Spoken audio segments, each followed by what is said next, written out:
Hi අද video එකෙන් අරන් එන්නේ තෝසේ හදන විදියක්.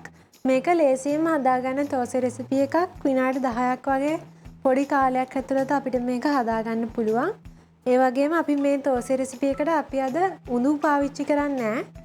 පාන් පිටි පොඩ්ඩකුයි හාල් පිටි තමයි පාවිච්චි කරන්නේ. එහෙනම් දිගට වීඩියෝ එකත් එකතු වෙලා ඉන්න අපි බලමු කොහොමද මේක හදන්නේ කියලා. අපි දැන් හාල් පිටි ග්‍රෑම් 300ක් මැනගන්න යන්නේ. දැන් මේකටම අපි පාන් පිටිත් එකතු කරගන්නවා ග්‍රෑම් 120ක්. මම දැන් ලුණු තේ හැඳි භාගයකුත් එකතු කරගත්තා. මම බිත්තරෙත් මේ වගේ හොඳට ගසා ගන්නවා. මේකට එක බිත්තරයක් ඇති. ඔයාලා ගන්න පිටි ප්‍රමාණය අනුව ඔයාලා බලන්න ඔයාලට ඕන බිත්තර ගාන. මම මෙතන උකු පොල් කිරි මිලිලීටර් 300කුත් අරන් තියෙනවා. මම දැන් ගසාගත්ත බිත්තරේ මේ කිරියකටම එකතු කරගන්නවා. ඊට පස්සේ මෙහෙම කවලම් කරලා පිටියකට ටික ටික එකතු කරගන්න තමයි හදන්නේ.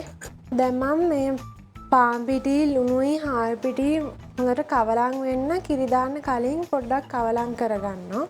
දැන් මම කිරි බිත්තරයි මිශ්‍රණය මේකට පොඩ එකතු කරගන්නවා. අපි උකු බැටර් එකක් තමයි හදාගන්න ඕන. මම හදාගත්ත කිරි ටික මදි වුණා. ඒකින්ද මම තව කිරි කප් එකක් හදාගත්තා.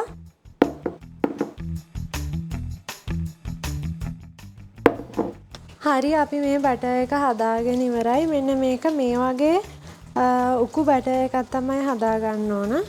ගොඩක් උකු කරගන්නත් එපා. මෙන්න මේ වගේ ගානට තමයි අපේ බැටර් එක දැන් තියෙන්නේ. දැන් අපි එහෙනම් තෝසි ටික හදාගමු. මම දැන් ලිප ඔන් කරගෙන තියෙන්නේ. දැන් මම පොඩ්ඩක් මේ වගේ තෙල් ටිකක් ගා ගන්නවා. දැන් මම බැටර් එක දාගන්න හදන්නේ. දාලා මෙහෙම පොඩ්ඩක් කවලම් කරකවන්න. දැන් මම මේක අනිත් පැත්ත හරව ගන්න යන්නේ. දැන් මම මේක ලිපෙන් වා ගන්නවා. ඔයාලා මේක හදනකොට ලිපේ ගින්දර ගොඩක් වැඩි කරගන්න එපා. මේක යටපැත්ත හැදුනහම මේ වගේ වටෙන් ගැලවෙනවා පේනවා. ඊට පස්සේ මෙහෙම අනිත් පැත්ත හරව ගන්න තියෙන්නේ. අනිත් පැත්ත හරවලත් මම ගොඩක් වෙලා තම්බ ගන්නෑ. විනාඩියක් වගේ තම්බගෙන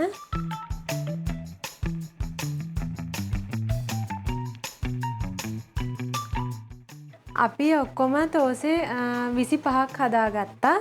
දැන් මේක අපි හදාගත්ත බිත්තර කරි එකත් එක්ක කන්න තමයි හදන්නේ.